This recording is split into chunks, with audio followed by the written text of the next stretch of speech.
हरिओम. मनशक्तीच्या online उपक्रमामध्ये आपलं सगळ्यांचं हार्दिक स्वागत. आज 9 ऑक्टोबर आपण जोशी काकांसोबत योग ग्रंथांचा अभ्यास करतोय. सगळ्यांना नम्र विनंती की त्यांनी आपले ऑडिओ व्हिडिओ बंद ठेवावे. पुढील सूत्रे श्री जोशी काकांकडे. हरिओम. सर्वांना हरिओम. सर्वांना वंदन अभिवादन. योग ग्रंथ अभ्यास आणि विषयोग ह्या ग्रंथाचा अभ्यासाच्या आता शेवटच्या भागाकडे आपण आलेलो आहोत. हा एकंदर योग ग्रंथ मालिकेतला 29वा पाठ आहे आणि हा विषयोगाचा 11वा पाठ आहे. नेहमीप्रमाणे आपण प्रार्थनेने सुरुवात करूया.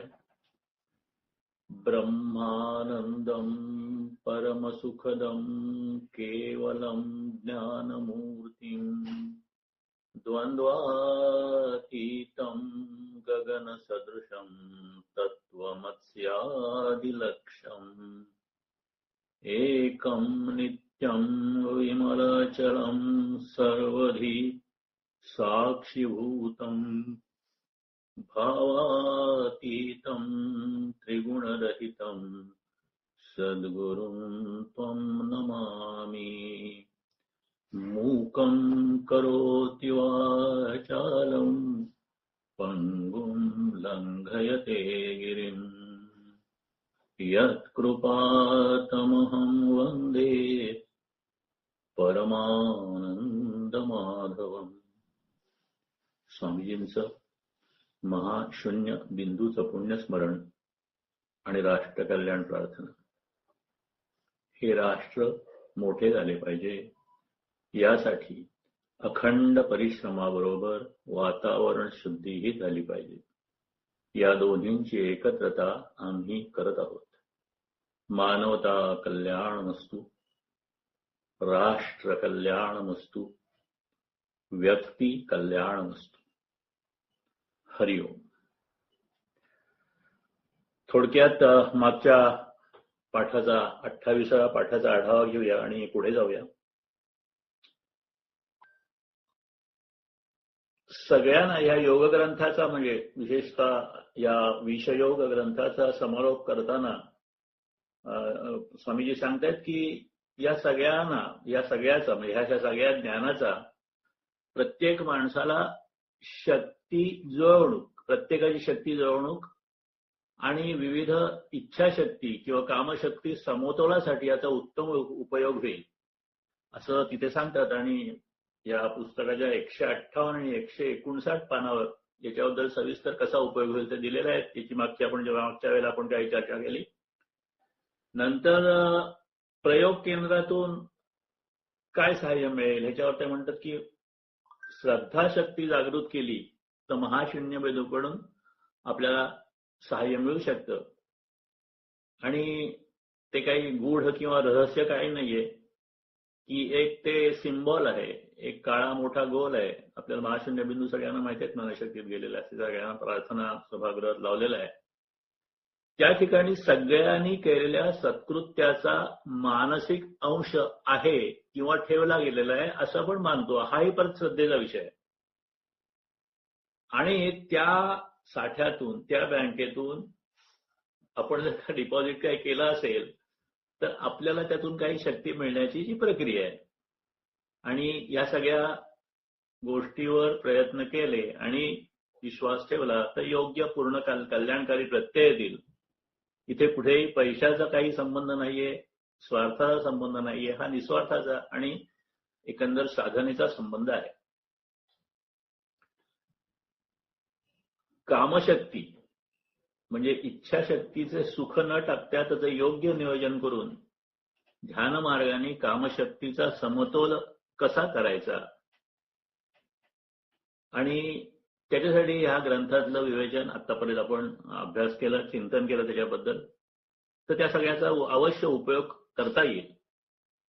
आणखीन एक गोष्ट महत्वाची की ह्या पुस्तकात दिलेली माहिती एका संपूर्ण आणि सलग योग ग्रंथ रचनेचा भाग आहे.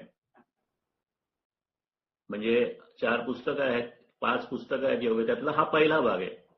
तरी सुद्धा हा जो विषय आहे ह्या पुस्तकाचा विषय विशेषतः काम भावना म्हणजे काम म्हणजे कामाचा एक अर्थ नेहमीचा प्रचलित आहे तो, आणि काम याचा अर्थ कामना, विविध इच्छा, या सगळ्यांच्या बद्दलची जी काही माहिती आहे ती या पुस्तकात पूर्ण केलेली आहे. पण हा विषय खूप मोठा आहे आणि तो निरनिराळ्या अंगाने आपल्याला अभ्यासाचा आहे. म्हणून ही सगळी जी मर्यादा आहे ती सांभाळून हे पुस्तक किंवा या पुस्तकाचा अभ्यास किंवा पुस्तकाचं वाचन चिंतन केलं तर ते तसं व्हावं ही अपेक्षा आहे. शेवटी यातले जे काही उपाय आहेत ते सगळे उपाय करून काय होतं हे बघणं हा सगळ्या अनुभवाचा प्रांत असतो. इतर योग ग्रंथामध्ये स्वामीजींनी त्यांचे स्वतःचे आणि ध्यानाचे काही अनुभव नोंदवलेले आहेत आणि कामसुखाच्या अत्युच्च आनंदाचे जे क्षण असतात त्यापेक्षा ध्यानाची एक विशिष्ट अवस्था काही अंशी सुखस्थिती प्राप्त करून देते. अशा पद्धतीचं सुख की त्या ठिकाणी सगळी कामसुख तुच्छ असतात, हा अनुभव येतो. पण हा अनुभवाचा प्रांत आहे आणि ती स्थिती काही सहज येणार नाही. ती अभ्यासाने, साधनेने, सहजतेने, सातत्याने आणि आपलं जेवढा उमाळा असेल म्हणजे आपली जेवढी इन्व्हॉल्वमेंट असेल त्याप्रमाणे ती येईल. परंतु सर्वसामान्य माणसाच्या बाबतीत जर का विचार केला तर त्याने त्याच्या इच्छातृप्तीचा, कामतृप्तीचा आसरा घेत घेत माणसाने पुढे जावं. हे जर अटळ आहे तर ते उत्कृष्ट जाणीवेने अभ्यासाने पत्करावं आणि अशा पद्धतीने मी जीवन जगेन हा जीवनाचा आग्रह असावा. आणि त्या दृष्टिकोनातून विचार केला, सर्वसामान्य जीवनाच्या दृष्टीने विचार केला तर कामतृप्तीचा आग्रह आणि तो आग्रहपूर्ती हा आयुष्याच्या सुखाचा खात्रीने एक टप्पा असतो. त्या टप्प्यावर निसंकोच पण जाणीवपूर्वक पुढचे वाईट परिणाम टाळणारा असा एक मार्ग ह्या विषययोग ग्रंथाने आपल्यासमोर ठेवला आहे. त्याचा अवश्य उपयोग करून घ्यावा असं ह्या प्रबंध 11 मध्ये स्वामीजी सांगतात. आणि मग जे पुढचे 4 योग ग्रंथ आहेत त्याच्यात विषययोगामध्ये कामपूर्ती, इच्छापूर्ती हा विषय झाला. भाग्ययोग मध्ये भाग्य आणि वैभवाच्या ज्या इच्छा असतात म्हणजे यश, कीर्ती, प्रतिष्ठा, त्या सगळ्या ज्या मनाच्या इच्छा असतात त्याच्याबद्दल आणि त्या असल्या तर त्या योग्य पद्धतीने कशा पद्धतीने पूर्ण करता येतील आणि त्याला प्रयत्नाची आणि योग साधनेची जोड कशी देईल हा पुढच्या ग्रंथाचा विषय आहे. बुद्धियोगाने तर्काधारित प्रयत्न कसे करता येतील, त्यांनी ध्येय प्राप्ती कसं करता येईल हे बघितलेलं आहे. आणि श्रद्धायोग ग्रंथामध्ये श्रद्धा, भक्ती आणि बुद्धी यांनी ध्येय प्राप्ती कशी करता येईल ह्याचा विचार आहे. आणि शक्तियोग मध्ये सगळ्यांनी एकत्र साधना केल्यानंतर काय पद्धतीने व्यक्तीचं आणि समष्टीचं कल्याण होईल हा सगळा जो भाग आहे या ठिकाणी हा योग ग्रंथाचा प्रबंधाचा जो भाग आहे तो संपला आणि आता पुढे परिशिष्ट जे आहे त्या परिशिष्टाबद्दलचा अभ्यास आपण करणार आहोत.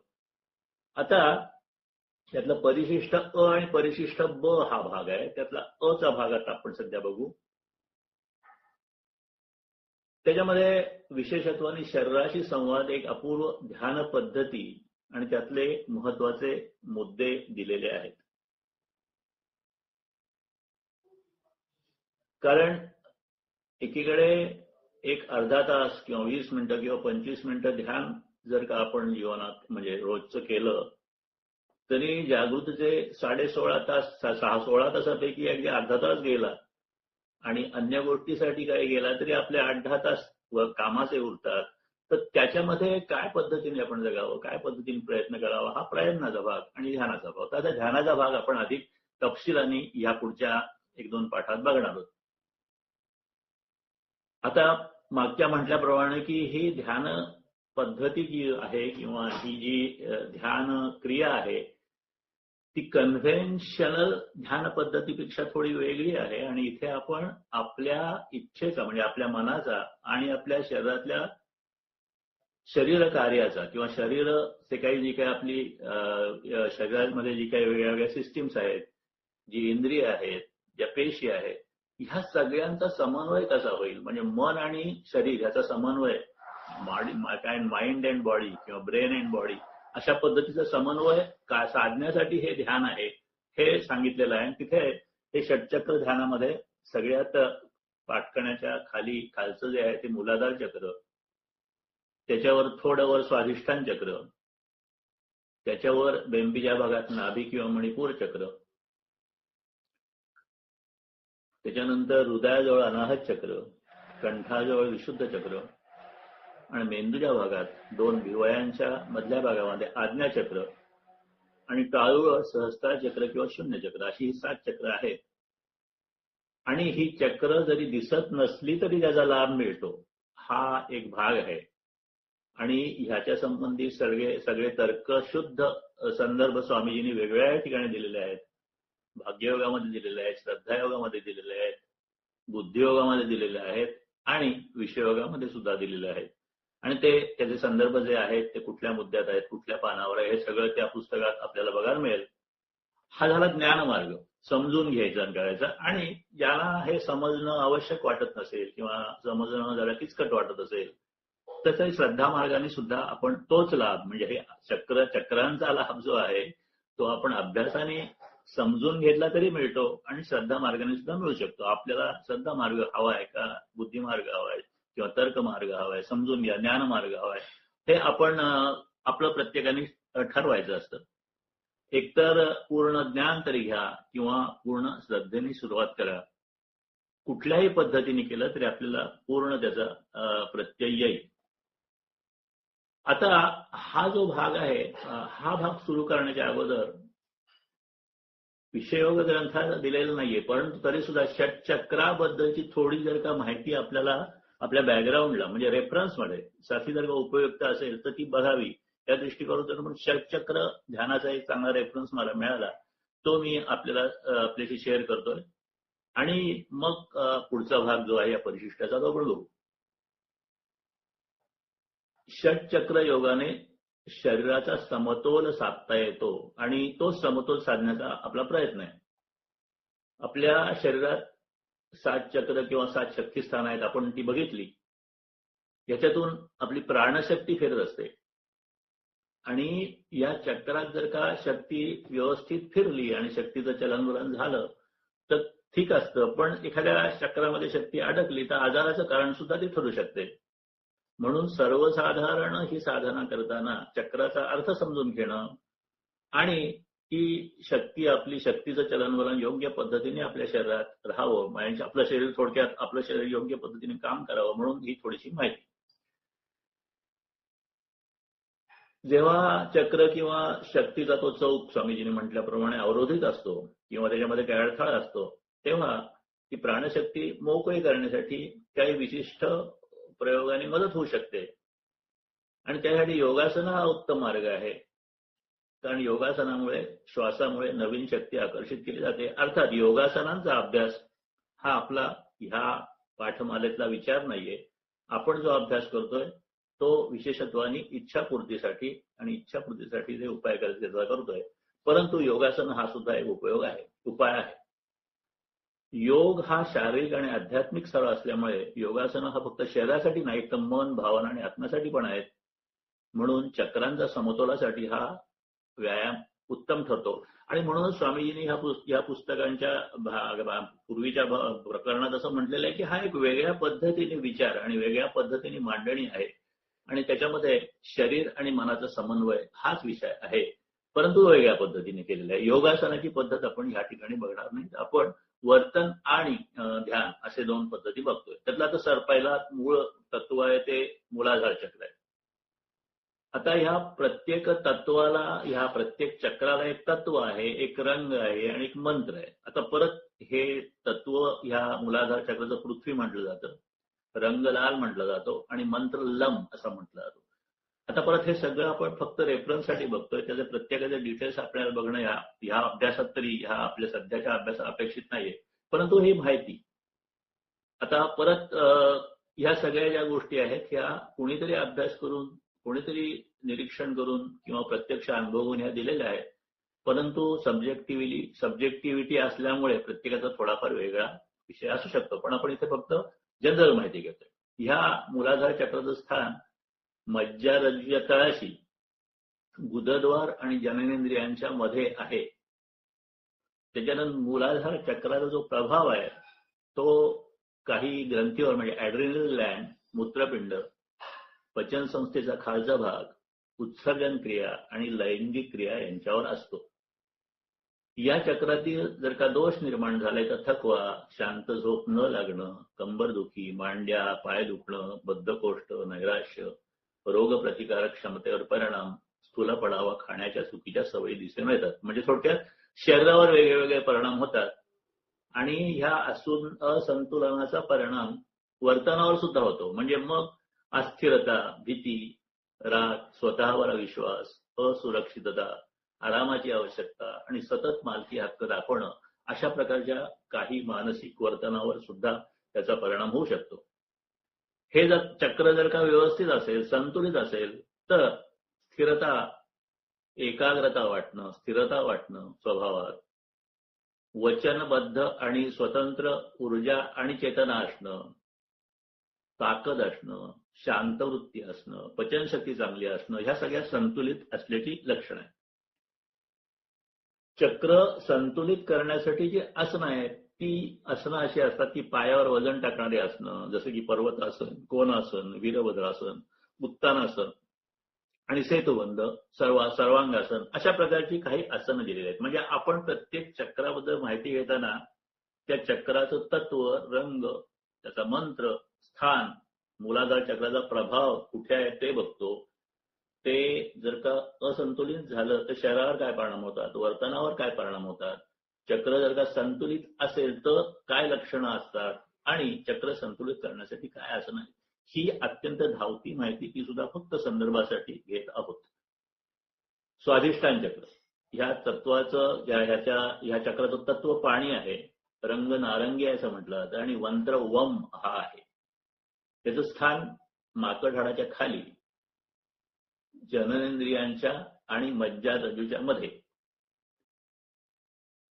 आणि साधारण म्हणजे बेंबीच्या खाली आणि एकदम खालच्या भागाच्या वर असं मध्यतरी असतं. स्वाधिष्ठान चक्राचा संबंध जो आहे तो व्यक्तीची मानसिकता, निर्मिती क्षमता, इच्छा, आनंद, स्वतःचं समाधान, उत्पत्ती आणि वैयक्तिक संबंध यांच्याशी आहे. लैंगिक अवयव, पोट, आतड्यांच्या वरचा भाग, यकृत, पित्ताशय, मूत्रपिंड, स्वादुपिंड, ऍड्रिनल ग्रंथी, प्लीहा, पाठीच्या कण्याचा मधला भाग आणि रोगप्रतिकारक शक्ती ह्या सगळ्यावर ह्या चक्राचा प्रभाव असतो. या चक्राचं जर असंतुलन झालं किंवा ह्याच्यामध्ये काही बिघाड झाला तर पाठीच्या खालचा भाग दुखणं, कंबरदुखी, कामवासना कमी होणं, पोटात दुखणं, मूत्रमार्गासंबंधी त्रास, अन्नपचन मंदावणं, संसर्गजन्य आजार आणि विषाणू विरोधात प्रतिकार शक्ती कमी होणं, थकवा किंवा शरीरातले जे संप्रेरक आहेत, हार्मोन्स आहेत त्यांचं असंतुलन आणि स्त्रियांना पाळी संबंधित त्रास होऊ शकतात. हे सगळे शरीरावर परिणाम होतात. वर्तनावर काय परिणाम होतात तर चिडचिड होणं, लाजाळूपणा, स्वतःला किंवा दुसऱ्याला सारखा दोष देणं, शरीर सुखाचं तीव्र आकर्षण वाटणं, सर्जनशीलतेचा अभाव, हे सगळे असंतुलनामुळे मनावर किंवा वर्तनावर परिणाम होतात. हे जर का संतुलित असलं तर मग तो माणूस करुणाप्रधान असतो, मित्रत्वाची भावना असते, अंतर्बोध त्याला चांगला असतो, जिवंतपणा, आपुलकीची भावना आणि विनोद बुद्धी अशा प्रकारे ते मन स्थिर आणि आनंदी असतं. आणि मग हे चक्र संतुलित ठेवण्यासाठी आसनं जी आहेत ती नितंबाला व्यायाम देणारी आसनं, पादोत्तानासन, प्रसरित, उपनिष्ठ कोणासन आणि बद्ध कोणासन. आता मला या आसनाबद्दल काही माहिती नाही, आपण हे फक्त संदर्भासाठी बघतोय आणि हा एक रेफरन्स आपल्याला या चक्रावर ध्यान करायचं या दृष्टिकोनातून आपण बघतोय. तिसरा आहे मणिपूर चक्र. याचं तत्व अग्नी आहे, रंग पिवळा आहे, मंत्र रम आहे, स्थान आहे नाभीच्या जवळ, जठर किंवा सोलर प्लेक्सेसच्या जवळ. त्याच्यानं या मणिपूर चक्राचा संबंध जो आहे तो आपुलकी, भावनांची समज आणि व्यक्तीचं स्वतःबद्दलचं मत याच्याशी असतो. याचा प्रभाव पोटाच्या वरचा भाग, पित्ताशय, यकृत, पाठीच्या कण्याचा मधला भाग, मूत्रपिंड, ऍड्रिनल, छोटा आतडं आणि जठर या सर्वांच्या कामावर मणिपूर चक्राचा प्रभाव असतो. हे जर का असंतुलित असेल किंवा ह्याच्यामध्ये काही बिघड असतील तर मधुमेह, पॅन्क्रायटिस, ऍड्रेनलमध्ये असमतोल, संधिवात, मोठ्या आतड्यांचे आजार, पोटांचा अल्सर, क्षय, आतड्यामध्ये गाठी, भूक कमी होणे, रक्तदाब कमी होणे हे त्रास होऊ शकतात. वर्तनावर परिणाम काय होतो? जर का चक्रामध्ये काही हे असेल, प्रॉब्लेम असेल तर स्वाभिमान कमी होणं, बुजरेपणा, नैराश्य आणि नकाराची भीती, निर्णय क्षमता कमी होणं, पटकन मत बनवणं, राग आणि वैर धरणं असे वर्तमान परिणाम होऊ शकतात. चक्र जर का संतुलित असेल, व्यवस्थित असेल तर उत्साही, आत्मविश्वासू, हुशार, एकाग्रचित्त आणि उत्तम पचनशक्ती असते. चक्र संतुलित ठेवणारी आसनं जी आहेत ती काही दिलेली आहेत. त्याच्यामध्ये उष्णता वाढवणारी आसनं, सूर्यनमस्कार, वीरभद्रासन, पाठीचे व्यायाम, धनुरासन, शरीराला पीळ देणारी आसनं, अर्धमत्स्येंद्रासन आणि पोटाचे स्नायू बळकट करणारी आसने जसे की नौकासन, अशी काही आसनं याच्यावर उपाय म्हणून असू शकतात. चौथं आहे अनाहत चक्र. या अनाहत चक्राचं तत्व जे आहे ते वायू, रंग हिरवा किंवा गुलाबी आणि मंत्र यम याचं स्थान आहे हृदयाच्या जवळ. या अनाहत चक्राचा परिणाम व्यक्तीच्या सामाजिक ओळखीवर होतो. म्हणजे तुमचे सोशल कॉन्टॅक्ट कसे आहेत ते विश्वास, क्षमाशीलता, निरपेक्ष प्रेम, ज्ञान, दया आणि आत्म्याच्या संबंधित बुद्धी यांच्यावर प्रभाव असतो. म्हणजे या हृदयाच्या जवळच्या चक्राचा प्रभाव इथे असतो. या चक्राचं जे कार्य आहे ते हृदय, बरगड्या, रक्ताभिसारण संस्था, फुफ्फुसे आणि पोटातील पडदा, थायमस, ग्रंथी, स्तन, अन्ननलिका, खांदे, दंड, हात यांच्याशी सगळ्याशी संबंधित आहे. जर असमतोल असेल तर छातीजवळ पाठीचा कणा, पाठीची वरची बाजू आणि खांदे याचे त्रास, दमा, हृदयविकार, श्वास घ्यायला त्रास होणं आणि फुफ्फुसांचे आजार होऊ शकतात. हे असे शरीरावर परिणाम होतात. वर्तनावर काय परिणाम होतात? जर का काही प्रॉब्लेम असेल तर प्रेमाचा अभाव, आशा, दया आणि आत्मविश्वासाचा अभाव, निराशावाद आणि लहरी स्वभाव या सगळ्या गोष्टी होऊ शकतात. चक्र जर संतुलित असेल तर मग ती व्यक्ती परिपूर्ण आणि संपूर्णतेची भावना असणारी असते. दयाभाव असतो, समभाव असतो, मित्रत्व असतं, आशावादी वृत्ती असते, उत्स्फूर्त आणि पद्धतीने समाजामध्ये मिसळण्याची वृत्ती असते. आणि हे चक्र संतुलित ठेवण्यासाठी जी काही आसनं सांगितलेली आहेत त्याच्यामध्ये छातीचे व्यायाम, भुजंगासन, मत्स्यासन, उष्ट्रासन, नाडी शोधन आणि भस्त्रिका प्राणायाम अशा गोष्टी सांगितलेल्या आहेत.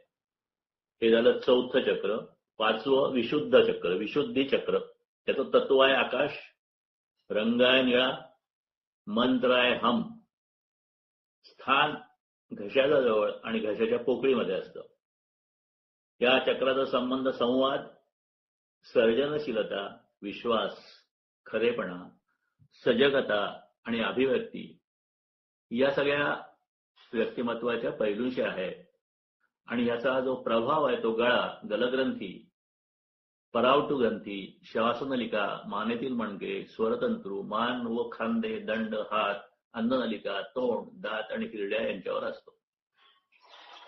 असंतुलित जर असेल तर ह्या चक्रामुळे थायरॉइड ग्लॉन्डचं काम नीट न होणं, खोकला, मान आखडणं, तोंड येणं, हिरड्या आणि दाताचे त्रास, स्वरयंत्राचा दाह, ऐकण्याचा दाह असे त्रास होऊ शकतात.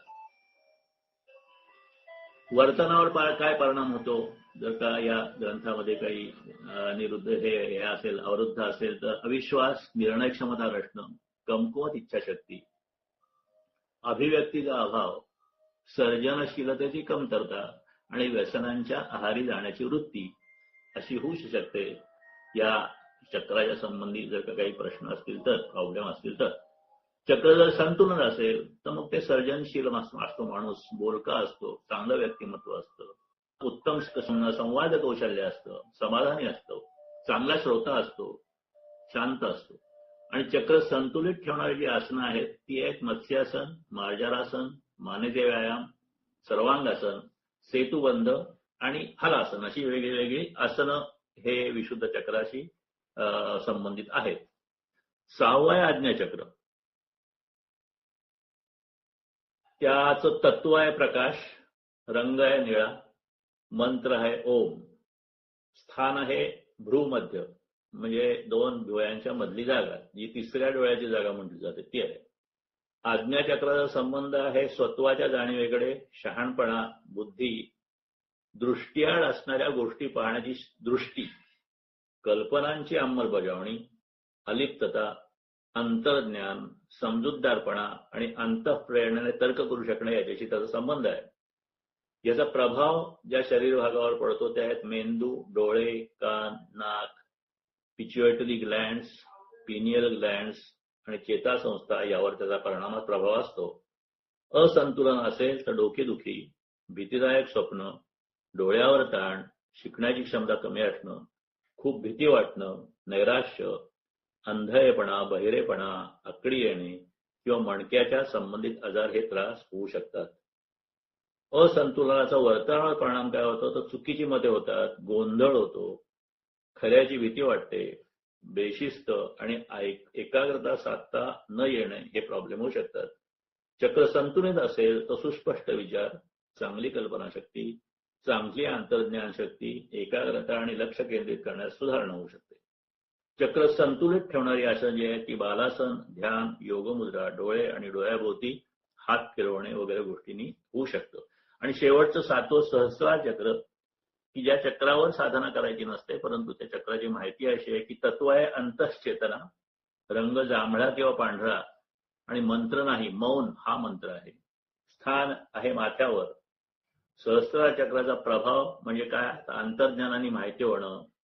म्हणजे हे खूप ऍडव्हान्स चक्र आहे. म्हणजे ह्या चक्रापर्यंत जर का प्रगती झाली तर खूपच आध्यात्मिक प्रगती होते आणि ती होणारे अत्यंत क्वचित लोक असतात. म्हणून त्याच्यावर साधना करायची नाहीये किंवा त्याच्याबद्दलच्या सूचना ज्या आहेत त्या आज्ञाचक्रापर्यंत त्या स्वामीजींनी दिलेल्या आहेत त्या आपल्याला ध्यान सूचनामध्ये मिळतील.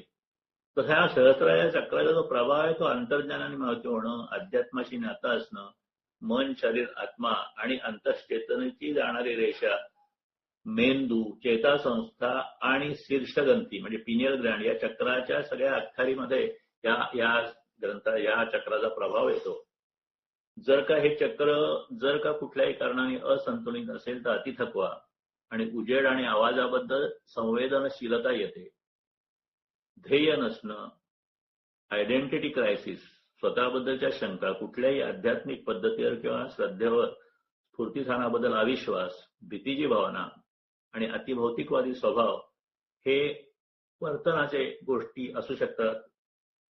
संतुलित असेल तर विश्वाशी एकरूप असल्याची जाणीव, खुले मन, हुशार व विवेकी, विचार व कल्पना ऐकून घेणारा एकूणच सुसंवादी व्यक्तिमत्व असू शकतं.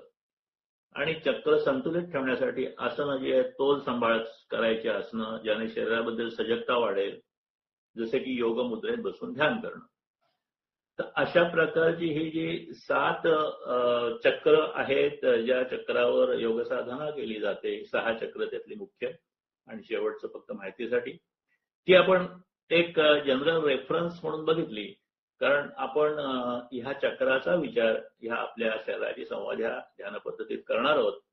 आणि विषयोग ग्रंथात परिशिष्ट अ मध्ये दिलेले जे ह्याच्याबद्दलचे महत्वाची माहिती आहे त्या माहिती आपण आता त्या माहितीचा काय म्हणतात ते चर्चा थोडीफार इथे आपण करू.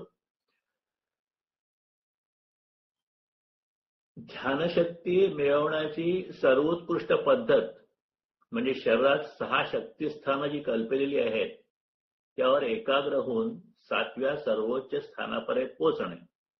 आणि ही कुठली स्थानं आहेत ती आत्ताच आपण बघितली की मूलाधार चक्र सर्वात पाठीच्या खाली, त्याच्यावर स्वाधिष्ठान चक्र, बेंबीच्या भागात नाभी किंवा मणिपूर चक्र, हृदयाजवळ अनाहत चक्र, कंठाजवळ विशुद्ध चक्र, भिवयांच्या मध्ये आज्ञा चक्र आणि टाळूजवळ सहस्रार चक्र किंवा शून्य चक्र.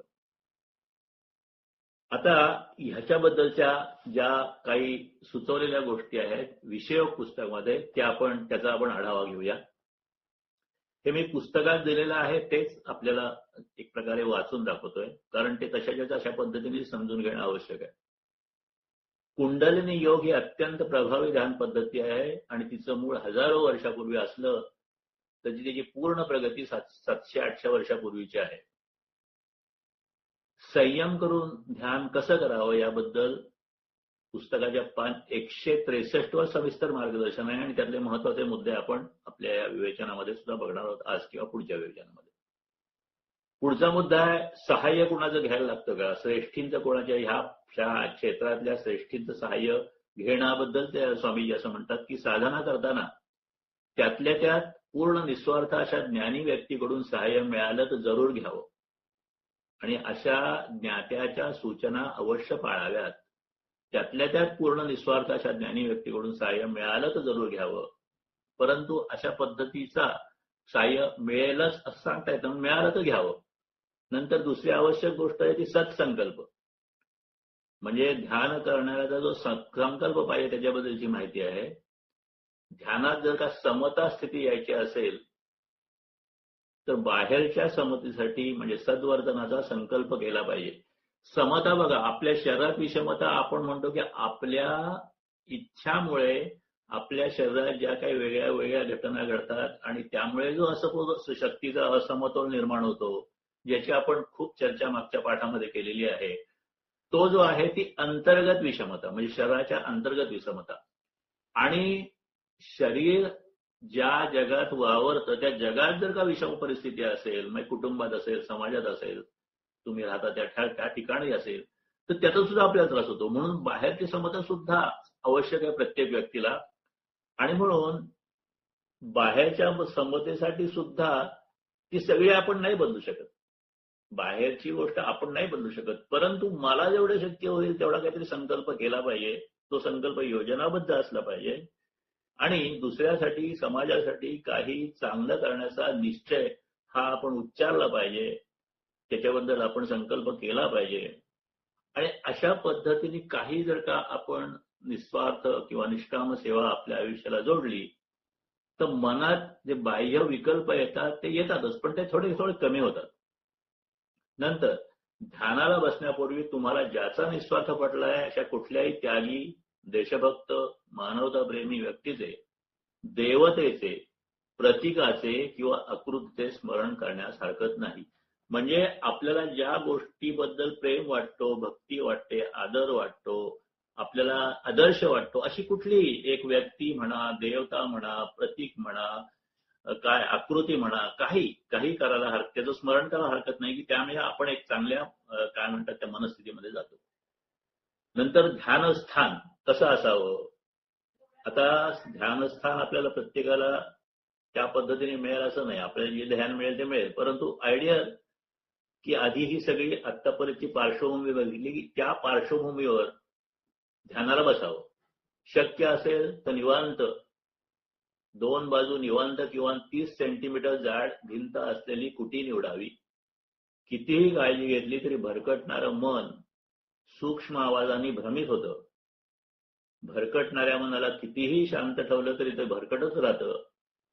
तेव्हा जी काही शक्य असेल ती पुरेशी काळजी घेतल्यानंतर त्या ध्यानस्थानावर बसल्यानंतर बाजूबाजूचे वास, आवाज, दृश्ये आपल्याला विचलित करणारी परिस्थिती ही आपल्या स्वतःच्या मननिश्चयाने बाजूला सारायची असतात. कारण आयडियल परिस्थिती मिळणं बऱ्याच वेळा अशक्य असतं. नंतर बैठकीचं जे आसन आहे ते पद्मासन किंवा सुखासन ठेवावं. जर का खाली बसणं शक्य नसेल तर पाठीचा कणा ठाठ ठेवून खुर्चीवर सुद्धा बसायला हरकत नाही. तो तसा पद्धतीने पाठीचा कणा ठेवावा, तो ठेवायचा प्रयत्न असावा.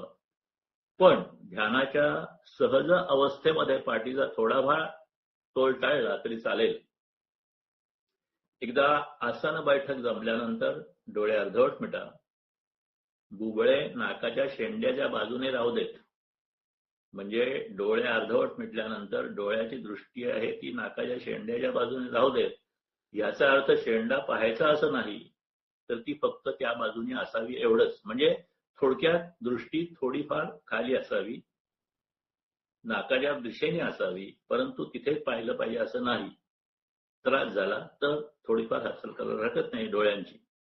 आणि ह्या सगळ्या क्रियेमध्ये डोळे मिटले तरी फार चिंता करू नये.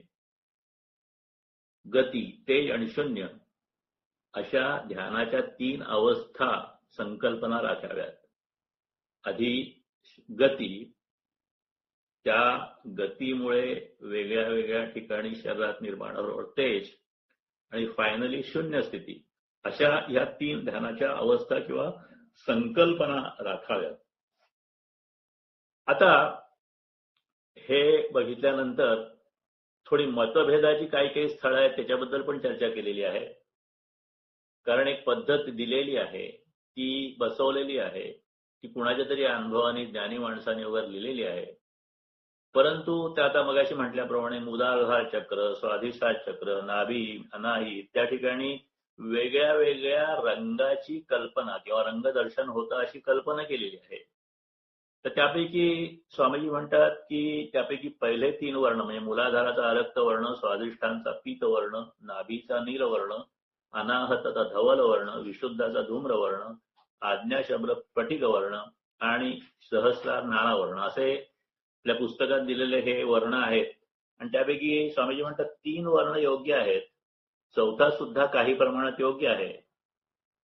पण खरं तर हे वर्ण वर येताना चढत्या रंगाने शॉर्ट वेव्हलेंथ अखेर सगळ्या काळ्या रंगाला मिळणारे असावेत. म्हणजे रंग हे आहेत, परंतु त्या रंगाचं लॉजिक स्वामीजी देतात की शॉर्ट लेंथ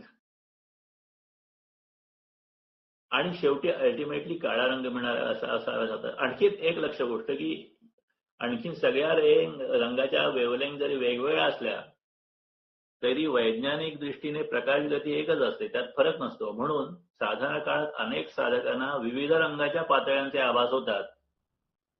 ते काल्पनिक नसतात, त्याला ते होत असतात आणि त्या प्रमाणात त्याला ती साधनेची पातळी दाखवतात. पण हे प्रत्येकाला होतील असंही नाही किंवा ज्या प्रमाणात आपलं ध्यान साधतं न साधतं त्या प्रमाणातही हे परिणाम असू शकतात. परंतु रंगाचे काही भाग होऊ शकतात आणि त्याचं लॉजिक जे आहे ते हळूहळू आपल्याला शांत काळ्या रंगाकडे जाणारे ते असावे वेव्हलेंथच्या भाषेत, असं स्वामीजी म्हणतात. थोडक्यात मला समजल्याचा अर्थ असा आहे की रंगाच्या बाबतीत आपण फार आग्रही राहू नये, दिसले तर पहावे, नाही तर सोडून द्यावे. आता हे सगळं ध्यान सुचवताना जास्तीत जास्त एकसूत्रता राखलेली आहे. म्हणजे एकसूत्रता काय आहे की आपला विषयाची सूत्रता म्हणजे विषयाची मांडणी, विषयाचं ध्येय आणि त्या ध्येयाशी एकसूत्रता राखलेली आहे. हे अध्यात्मामध्ये वेगळ्या वेगळ्या शब्दांचे आणि वेगवेगळ्या संकल्पनांचे वेगवेगळे अर्थ केले जातात. आता ह्याच्यामध्ये सोहम आणि कोहम या गोष्टी येतात. म्हणून सोहमला अजपाजप म्हणतात. बऱ्याच ठिकाणी सोहम हा अजपाजप म्हणजे न होणारा परंतु न केलेला परंतु आपोआप होणारा जप. आणि म्हणून माणूस दिवसामध्ये 21,600 वेळा श्वास घेतो. अशा समजुतीने आपल्या प्रत्येकाचा सोहम हा सहज जप तेवढ्या वेळा होत असतो आणि म्हणून हा सोहम जप मानला जातो. श्वास आत घेताना सा किंवा सो अशासारखा उच्चार होतो आणि बाहेर सोडताना हम किंवा ओहम किंवा अहम असा उच्चार होतो किंवा हम असा उच्चार होतो. या सगळ्याचं प्रतीक म्हणजे सोहम. जीवात्मा परमात्म्याला आत बोलवण्याचे आणि परत त्याच्यामध्ये जाण्याचं प्रतीक म्हणून हा जप. थोडक्यात सोहम याचा अर्थ 6 अहम. 6 म्हणजे सगळं जे प्रचंड विश्व आहे किंवा जे सगळं समष्टी आहे किंवा काही प्रमाणात परब्रह्म आहे त्याला 6 म्हणतात. आणि अहम म्हणजे मी आणि त्या सगळ्यामध्ये एकत्व आहे हे सांगण्यासाठी हा जप केला जातो आपल्याकडे अजपाजप असं म्हणून ही संकल्पना मांडली गेली. आता स्वामीजी म्हणतात मुळात सर्व माणसं दिवसाला 21,600 वेळा श्वास घेतात. हे सुद्धा ढोबळ सत्य आहे. म्हणजे हे ऍव्हरेज सत्य आहे. ते प्रत्येकाचं तसं असेल असं नाही. तशी श्वासगती ऍव्हरेज 60, 70, 80 मानली जाते. परंतु काही लोकांची श्वासगती अत्यंत कमी असू शकते. काही लोकांची खूप नॉर्मल असली तरी जास्त असू शकते. म्हणून सब्जेक्टिव्हिटी फॅक्टर आहे. म्हणून आपणही ध्यान सुचवताना अखेर कोहम आणि सोहम हे सगळं अनुच्युत आहे असं समजायला सांगितलेलं आहे. म्हणजे इथे आपण पण या ध्यानामध्ये हे कोहम आणि सोहम समजलेलं आहे. फक्त इथे आत्ताच म्हटल्याप्रमाणे इथे वेगळ्या वेगळ्या आध्यात्मिक संकल्पना असतात आणि त्याच्यात सलग एकाग्र राहण्यासाठी एक रीत घेणं इष्ट असतं. म्हणून ही ध्यान पद्धतीची जी रीत आहे ती घेतलेली आहे. आता काही ठिकाणी नाद पण ऐकू येतात. म्हणजे प्रत्येक चक्राचे विशिष्ट नाद सुद्धा ऐकू येतात. नाद आणि बिंदू. आता रंगाचा आणि नादाची काय संबंध आहे तो थोडक्यात त्यांनी दिलेला आहे. त्याचा सारांश असा आहे किंवा शक्य तेव्हा कमी होत जाणाऱ्या नादबिंदूवर मन एकाग्र करावं. म्हणजे आवाजापासून शून्यापर्यंत जाण्यासाठी मन एकाग्र करता. अन्यथा प्रकाश कल्पना अधिक स्वावलंबी पण शक्य असेल तेव्हा उतरत्या क्रमाने निर्माण होणारे नाद राखावेत. म्हणजे नादाबद्दल जर का काही उत्सुकता असेल तर आपले नाद उतरत्या क्रमाने व्हायला पाहिजेत. आणि मग त्याने उदाहरण दिलंय घंटानाद, वाद्य, ताल किंवा असा योग्य नाद पण तो हळूहळू कमी होत जाईल अशा पद्धतीने आपण मनाने ते नाद विरवले पाहिजेत. म्हणजे शेवटी शून्य स्थितीमध्ये शांतता यायला पाहिजे. त्या चक्र अवस्थेतून जाताना त्या मानसिक पातळीवर चढावे. शरीराच्या उच्च भागात जाताना मनाची निरपेक्ष अवस्था वाढवावी आणि अखेर सहज निरपेक्षतेचा अनुभव अनुभवा. शांत स्थिती प्राप्त करणे. या शांत स्थितीने आपल्याला खूप चांगलं वाटतं. अशा प्रकारचं शांत स्थिती प्राप्त करणं हा आपला ध्येय असावं. अखेरची पातळी जी आहे ती शब्दशून्य, कल्पनाशून्य, रंगशून्य आणि सगळ्या पद्धतीने शून्य पूर्ण अशी असावी. अखेरीला काहीच दिसत नाही त्याच्या थोड्या अलीकडे मी काळा प्रकाश म्हणतो, स्वामीजी म्हणतात मी काळा प्रकाश म्हणतो असा अनुभव येतो. वर्णशून्यतेचा, सर्वशून्यतेचा, अनुभव शून्यतेचा अनुभव येतो. आणि ह्या सगळ्याचं वर्णन तरी काय करणार. प्रयत्नाची हद्द संपल्यावर तो अनुभव पाहायचा आणि पाहायचा प्रयत्न सुद्धा टाकून द्यायचा प्रयत्न असतो. म्हणजे थोडक्यात असं म्हणता येईल, स्वामीजी सुचवतात की एक सरळ ज्योतिजी किंवा स्वाधिष्ठान टाळणारी बीजप्रतीक तेजाकृती. ह्याच्याबद्दल आपण नंतर हे बघूया, स्लाइड बघूया की जी ह्याच्यामध्ये दिलेली आहे आपल्या पुस्तकामध्ये ती. त्यावरून वर येणाऱ्या 6 ठिकाणी समाशब्दचे संदेश देणारं बिंदू प्रतीक. आणि ही सगळी कॉमेंट्री आपल्या ह्या ध्यानाच्या ह्याच्यामध्ये आहे, जे गायडेड मेडिटेशन आहे, शरीराची संवाद, त्याच्यामध्ये सगळं हे दिलेलं आहे. त्याचंच वर्णन इथे चाललेलं आहे. सरळ ज्योतिषी किंवा स्वाधिष्ठान टाळणारी, म्हणजे ज्या ठिकाणी स्वाधिष्ठान टाळणं आवश्यक असेल, की ज्यांना जे अविवाहित आहेत, जे तरुण आहेत, जी छोटी मुलं आहेत किंवा ज्यांनी ब्रह्मचारी राहण्याचा निर्णय घेतलेला, अशा लोकांनी ती स्वाधिष्ठान टाळायची आणि दुसरं चक्र घ्यायची जी प्रकृती आहे त्याच्यासाठी मग त्या दिशेने जाणारी एक तेजाकृती कल्पना करावी. त्याच्यानंतर 6 ठिकाणी समता शुद्धीचे संदेश देणारा बिंदू म्हणजे प्रत्येक तुम्ही चक्रावर आल्यानंतर, चक्राची साधना करताना चक्रावर आल्यानंतर त्या ठिकाणी एक समतेचा शुद्धी देणारा एखादं प्रकाश बिंदू प्रतीक. आणि त्या बिंदू प्रतीकावर वर्णमास झाले, नादभास झाले, न झाले तर त्याच्याकडे विशेष लक्ष देऊ नये. प्रत्येक चक्र अवस्थेतून वर येताना त्या मानसिक पातळीवर चढावं. म्हणजे जे काही आपण सांगितलेलं आहे, जे गायडेड मेडिटेशन मध्ये तुम्ही आता या कुठल्या ठिकाणी आला, तिथे काय चालतं, ही सगळी जी मानसिक पातळी आहे ती जाताना त्या पातळीशी, मानसिक पातळीशी, विचारांशी एक व्हावं. शरीराच्या उच्च भागात जाताना मनाची निरपेक्ष अलिप्त अवस्था वाढवावी. म्हणजे हळूहळू आपली निरपेक्ष अवस्था, अलिप्त अवस्था, शांत अवस्था वाढवत जावं आणि अखेरला संपूर्ण सहज निरपेक्षतेचा अनुभव अनुभवावा. अशा पद्धतीचं ही प्रक्रिया आहे. एकाग्रता करताना सुरुवातीला काही मन शून्य होत नाही. गती, स्त्रोत, वस्तू, तेज, नाद ही सगळी वर्णने अनुभव उद्दीपित करण्यापुरती असतात. ती खोटी नसतात. पण एकाच्या अनुभवशिड्या तंतोतंत दुसऱ्याला लागू पडत नाहीत. म्हणून सामान्य अनुभवाच्या जवळचे शब्द उच्चारावे लागतात. त्या मर्यादेत आपण हे मेडिटेशन करताना घ्यावा. हवं असेल तर साधकांना साधनेसाठी समोर ठेवण्यासाठी एखादं प्रतीक सुद्धा दिलं जातं. त्यावर चढत्या प्रमाणाची वर्णश्रेणी असते. म्हणजे आपण जे बघतो नेहमी षटचक्र ध्यानाचं प्रतीक, त्या पद्धतीचं प्रतीक पण घेता येतं.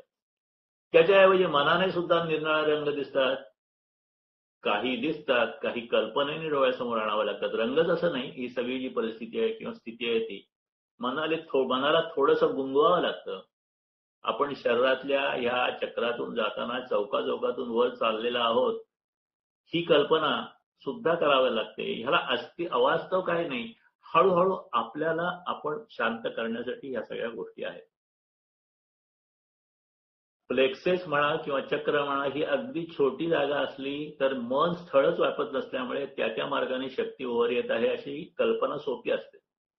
पण ती सुद्धा एक प्रकारची प्राथमिक अवस्थाच आहे, ती पहिली पायरी आहे. आपल्या निश्चय शक्तीचं तेज वर येत आहे आणि ते आपलंच तेज आपण पाहत आहोत, आपण द्रष्टे आहोत. ही जेव्हा स्टेज येईल ही दुसरी पायरी असेल आणि हा द्रष्टेपणाही लोपून जाईल आणि एक जी शांत सहजतेची तिसरी पायरी येईल ही अत्युच्च पायरी असेल. आणि ही प्रत्येकाच्या पद्धतीने अनुभवाने त्याच्या संकल्पाप्रमाणे आणि त्याच्या एकंदर साधनेच्या कमी जास्त प्रमाणे हे सगळ्या प्रत्येकाचा अनुभव येऊ शकतो. पहिल्या पायरीला सुरुवात करताना तुम्ही 6 चौकाची कल्पना करावी. एकसंध धाग्याची असं विचाराल तर त्या मधली कल्पना करा असं उत्तर आहे. तुम्ही ध्यानाला बसलात की पाठीच्या खालच्या भागातून एक लकलकीत नव्हे पण तेजवान खरेच असे रेषाचिन्ह मनात आणायचे आहे. मन तेजोमय करायचं आहे. तेजाशी एकरूप केल्याशिवाय कसे होणार आहे?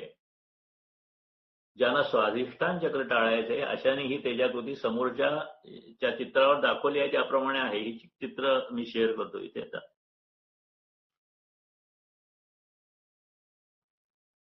आता एक जे आहे ते उजव्या म्हणजे राईट साईडची जी अशी सरळ रेषा दाखवली आहे ती सरळ ध्यान आहे. म्हणजे मूलाधार चक्रापासून स्वाधिष्ठान चक्र आणि सरळ सरळ वर आज्ञाचक्रापर्यंत जाणारी ही सरळ रेषा आहे. पण ज्यांना स्वाधिष्ठान चक्र टाळल्याचं असेल म्हणजे जे अविवाहित असतील, जे तरुण असतील, अजून लग्न व्हायचे असं अशा पद्धतीचे असतील किंवा ज्यांनी ब्रह्मचर्याचा संकल्प केला असेल त्यांनी स्वाधिष्ठान चक्र टाळावं अशा पद्धतीने अपेक्षा आहे. म्हणून इथे असं ते एक दुसरं चित्र आहे. हा इथे बघा ह्याच्यामध्ये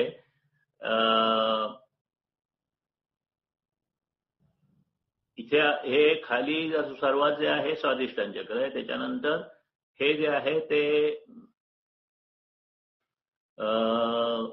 हे आहे म्हणजे खालं मूलाधार स्वाधिष्ठान आणि या मूलाधार करून स्वाधिष्ठान जाण्याच्या ऐवजी एक पर्याय असा दिलेला आहे की इथूनच डायरेक्ट इथे जावं. याला पेल्विक प्लेक्सेस म्हटलंय किंवा प्लिहा चक्र म्हटलेलं आहे. एक मार्ग असा सरळ जाण्याचा आहे, एक मार्ग असा तिरपा जाऊन परत खाली येण्याचा आहे. तेच मगाच्या चित्रात दाखवलेलं आहे.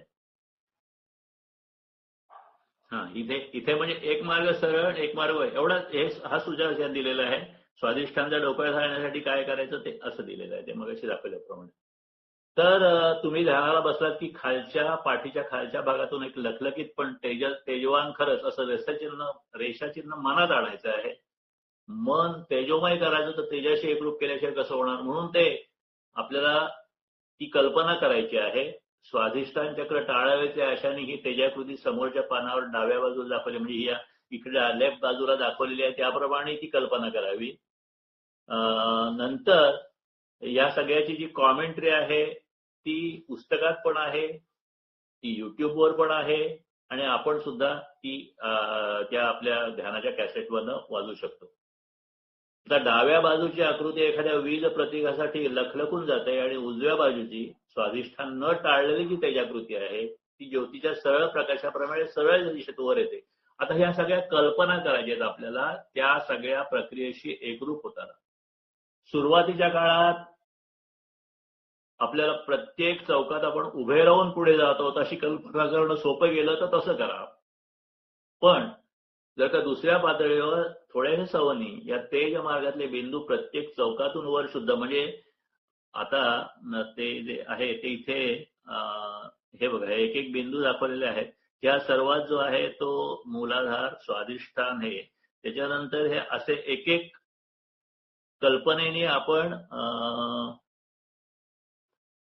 कल्पना करू शकतो की हे एक एक पद्धतीने ते सरळ असे वरती जात आहेत किंवा अशा पद्धतीने कल्पना एक इथून निघाला की तो इकडे जातो इकडे येतो अशा पद्धतीने अशा वेगळ्या वेगळ्या पद्धतीने ते कल्पना करता येतील. परंतु आपल्याला ह्या ध्यानाचा जो काही अनुभव घ्यायचा आहे तो घेण्यासाठी या कल्पना ह्याच्याबद्दलची डिटेल कॉमेंट्री आहे ती आपण नंतर ऐकणार पण आहोत. आज नाही जमलं तर आज, नाही तर उद्या, तर जमलं तर उद्या. कारण आपल्याला वेळेच्या मर्यादेत जेवढं जमेल तेवढं आपण करूया. आता ध्यान परीक्षा ज्ञात्यावर सोपवा किंवा ती स्वतः घेण्यापासून आलीच ना. प्रत्येक वेळेला माझं ध्यान किती पुढे गेलं, मला किती प्रगती झाली, ह्या सगळ्या गोष्टी आहेत. त्याला आपण फार उत्सुकता राहायला पाहिजे. एकतर कोणी तुमचा जर का गाईड असेल, मार्गदर्शन असेल तर त्याच्यावर सोपवा ध्यानाच्या ज्या परीक्षा असतील, किंवा आपण आपलं काम करत राहायचं. आपण त्याच्यामध्ये कुठल्या पद्धतीने प्रगती होते याच्याबद्दल फार उत्सुकता ठेवू नये, कारण हा एक प्रयत्नाचा भाग आहे आणि शेवटी निरपेक्ष साधना आहे, निरपेक्ष काय म्हणतात निष्काम साधन आहे. त्यामुळे हे प्रयत्नाचा भाग म्हणून आपण करायचं. पाठ करण्याच्या तळाशी जो शक्तिबिंदू मानलाय त्याला कुंडलिनी असं नाव प्राचीन शोधकांनी दिलं आहे.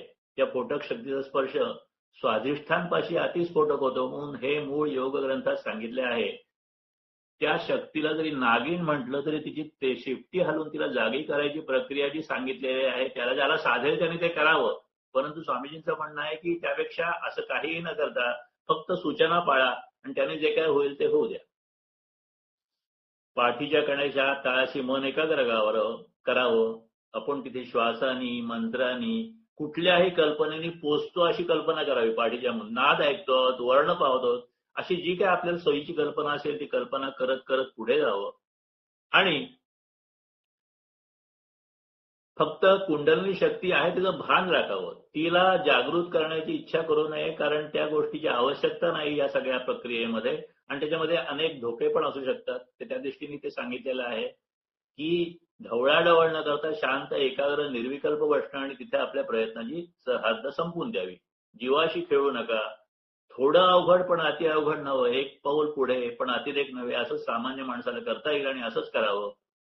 साधनाच्या ज्या पातळ्या सुचवलेल्या आहेत त्या सगळ्यामध्ये सहजता येऊ दे, घाई नको, फार उत्सुकता नको आणि फार कधी गोष्ट काय मला मिळते ह्याच्याबद्दलची नको. आता पूर्वतयारी जी आहे ती विवाहित, ब्रह्मचारी आणि योगी यांना निरनिराळी आहे. त्याच्यामध्ये आपण बघितलं की ह्याच्याबद्दलची जी माहिती आहे ती अशी दिलेली आहे की एक पर्याय की जे अनमॅरिड आहेत, ब्रह्मचारी आहेत किंवा व्रतधारी आहेत अशा लोकांसाठी त्यांनी म्हटलंय की या चौकात मध्यभागी येण्यापूर्वी, म्हणजे मूलाधार चक्रावरून स्वाधिष्ठान चक्रात येण्यापूर्वी थोडं डाव्या बाजूला सरका आणि तो पेल्व्हिक चक्राकडे तुमची शक्ती न्या. त्या पेल्व्हिक चक्रावर ती साधना करा स्वाधिष्ठान चक्राची आणि पेल्व्हिक चक्राकडून परत आपल्या ह्या म्हणजे मणिपूर चक्राकडे म्हणजे बेंबीच्या इथल्या चक्राकडे या आणि मग ती पुढे वरती जाऊ दे असं त्यांनी दिलेलं आहे. हा जो भाग आहे तो आहे पर्याय एक, म्हणजे जे विवाहित नाहीत त्यांच्यासाठी. आणि दुसरे जे विवाहित आहेत त्यांच्यासाठी ती प्रक्रिया सरळ आहे की एका चक्रातून दुसऱ्या चक्रात असं सरळ रेषेत तुम्ही वरच्यापर्यंत जाऊ शकता.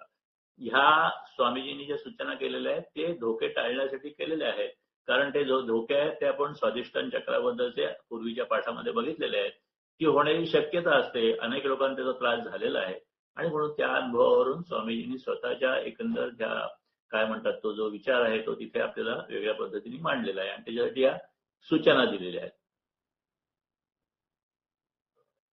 एक सबंध पद्धतीची प्रक्रिया इथे सुचवलेली आहे. ती प्रथम वाचून आत्मसात करावी, मग ध्यानाला बसावं. ध्यानावर बसल्याला आत्म्याला उद्देशून उच्चारलेले शब्द कुणीतरी एक तर दुरून म्हणावे किंवा टेप करून ठेवावे. आणि आता तर आपल्याकडे त्या सगळ्या गोष्टी उपलब्ध आहेत. प्रत्येक व्यक्तीची गरज स्वतंत्र असते. कुणाला एक आवडतं, दुसऱ्याला दुसरं आवडतं. काही जणांना शब्दाचा अर्थ मनातल्या मनात वाचून समजतो, काही जणांना मोठ्याने वाचून अर्थ समजतो, तर काही जणांना दुसऱ्याने वाचलं तर शब्दाचा अर्थ अधिक समजतो. म्हणून ज्या पद्धतीने आपल्याला हे समजतं त्या पद्धतीने हे सगळं घडू द्यावं. मन, आत्मा इत्यादी असे जे शब्द वेगळ्या वेगळ्या ठिकाणी आलेले आहेत त्याचा वास्तविक अर्थ काय आहे असं जर का कुणाला प्रश्न असेल तर स्वामीजी खुलासा देतात की ते शब्द म्हणजे ज्ञानी झालेल्या प्रज्ञावान मनाने शरीरातल्या इतर इंद्रियगत मनसमूहानं, म्हणजे आपलंच मन आहे, एक ज्ञान झालेलं मन आहे आणि ते ध्यान करतो आहे. दुसरं आपल्या शरीरातली जी इंद्रियगत मन आहेत, मनसमूह आहेत, त्या मनाला मनाने वळवण्याचा आत्म्याच्या साक्षीने हा एक प्रयत्न असतो. आता मन, बुद्धी, आत्मा या सगळ्या ज्या सीमारेषा असतात त्या संकल्पनाच्या सीमारेषा आहेत आणि त्याच्याबद्दलची वेगळ्या वेगळ्या ठिकाणी स्वामीजींनी माहिती दिलेली आहे. फक्त आपल्याला ह्या संदर्भात एवढंच लक्षात ठेवायचं आहे की आत्म्याला उद्देशून जे काही म्हटलं गेलं आहे याचा अर्थ जो सुख किंवा हव्यास असलेला मन जे आहे त्या मनाला वळवण्यासाठी, जागृत करण्यासाठी आळवणी आहे. दुसऱ्या शब्दात मनाने मनाला वळवण्यासाठी तो केलेला प्रयत्न आहे. म्हणून ध्यान अनुभवाच्या प्रयोगात पूर्ण विश्वासाने श्रद्धेने दाखवावं. नंतर हळूहळू मन स्वतःच्या पातळीप्रमाणे अनुभव निर्माण करतं आणि तेच महत्वाचे असतात. एकाचा प्रत्यय दुसऱ्याला संपूर्णत्वाने येतो का नाही याबद्दलचा अभिप्राय देणं हे सुद्धा योग्य ठरणार नाही. अखेरीला सत्यानुभव एकच असतो आणि एवढ्याच आधारावर साधना निशंक राखावी. स्वतःला स्वतःचा अनुभव येऊ द्यावा. त्यात एक साधक दुसऱ्याला त्यातल्या अत्युच्च आनंदाचा सांगावा सांगू शकतो. बाकी अनुभव ज्याचे त्याने घ्यावा. परंतु शक्यतो सुरुवातीला तरी काही काळ ही चर्चा सुद्धा टाळावी. सर्व प्रयत्न निश्चयाने पार पाडा. कंटाळा येणं, नकोसं वाटणं हा शत्रू तुमचा घात करेल. ज्ञाननिश्चय हा तुमचा मित्र आहे आणि त्याच्या आधाराने आसनावर बसा. अतुल आनंदाच्या पैल तीराला पोचण्यासाठी उत्सुक मनाने तयार राहा. अशा पद्धतीने या सगळ्या सूचना दिलेल्या आहेत. ध्यान हे मनाच्या अस्थिरतेने साधत नाही. अशा वेळी पुन्हा पुन्हा आपल्या मनाची समजूत घालावी. मनाशी बोलावं, स्वतःशी बोलावं. स्वतःशी नीट वागण्याचं आश्वासन देणं म्हणजे ध्यान आहे. देहात असताना तरी शरीर हा आपला अखेरचा आसरा आहे.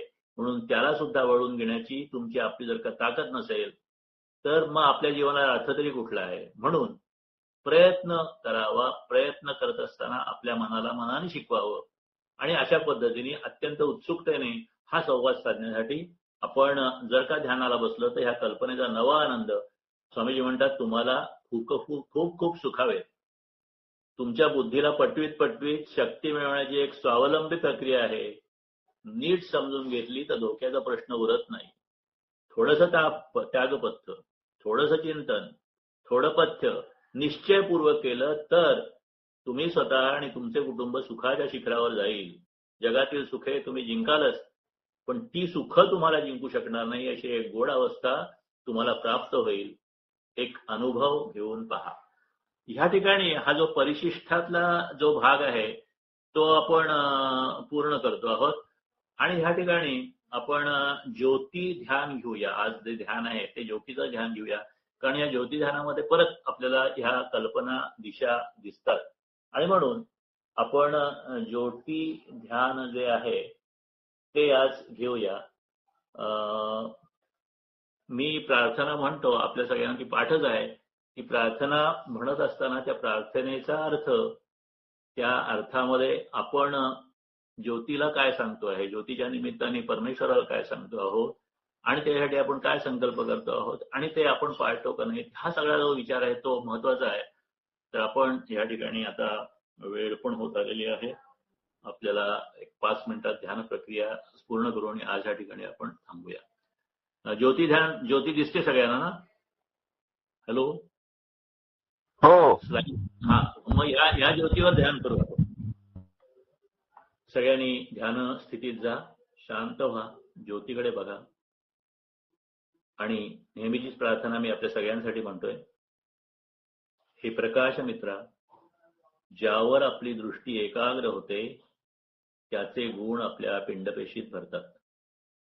मानस विज्ञानाच्या, मेंदूशास्त्राच्या 5 शाखा तसं सांगतात. म्हणून मी तुझ्यावर, तुझ्या स्मरणावर एकचित्त होतो. हे विद्युतपुत्रा, मला महत्वाकांक्षा आहेत. त्या पूर्ण होताना इतरांचे कल्याण करणे मलाही कीर्ती देईल. हे श्रेष्ठ शक्तिदान आणि समता यांचा अपूर्व मेळ, हे प्रकाशपुत्रा, फक्त तुझ्यात आहे. म्हणून मी तुला माझे चित्त समर्पित करून शक्ती मागतो. प्रकाशपिता सूर्य स्वतःला मिळालेली शक्ती स्वतः जळत राहून सर्व जगाला देतो. ती बुद्धी, हे प्रकाशपुत्रा, तू मला दे. ओम तत्सवितुरवरेण्यं भर्गो देवस्य धीमहि धियो यो नः प्रचोदयात्. हे तेजश्रेष्ठा, प्रकाश पित्याची कृपा मी मागतो. पण दुसऱ्या मोठ्याकडे शक्ती मागताना आपण दुसऱ्या कोणा लहानाला देण्याची सभ्यता मला लक्षात येते. म्हणून मीही इतरांना देईन. धन न देता आले तर माहिती तरी देईन. हे तेजस्वी समानता, तू आदित्य आहेस, दिवाकर आहेस, प्रभाकर आहेस. तुझ्या मार्तंड रूपाने मी अंतर्बाह्य शुद्ध हो. माझे अवगुण सवितारूप होत. अहंकार गळो, अज्ञान पळो, जमवून घेण्याची शक्ती उपजो. वातावरणातले वैश्वानर विशालाकांक्षी राहोत. हे लोक बांधव प्रकाशपते, माझ्या सर्व इच्छा तू तुझ्या एका चक्रकाळात पूर्ण कर. माझ्या मुलाबाळांचे कल्याण कर, देशाचे कल्याण कर, जगाचे कल्याण कर. नियमाप्रमाणे तू हे सगळे करशील ही माझी पूर्ण खात्री आहे. माझेच मला आश्वासन आहे. तसेच असो, तसेच असो, तसेच असो. तथास्तु, तथास्तु, तथास्तु.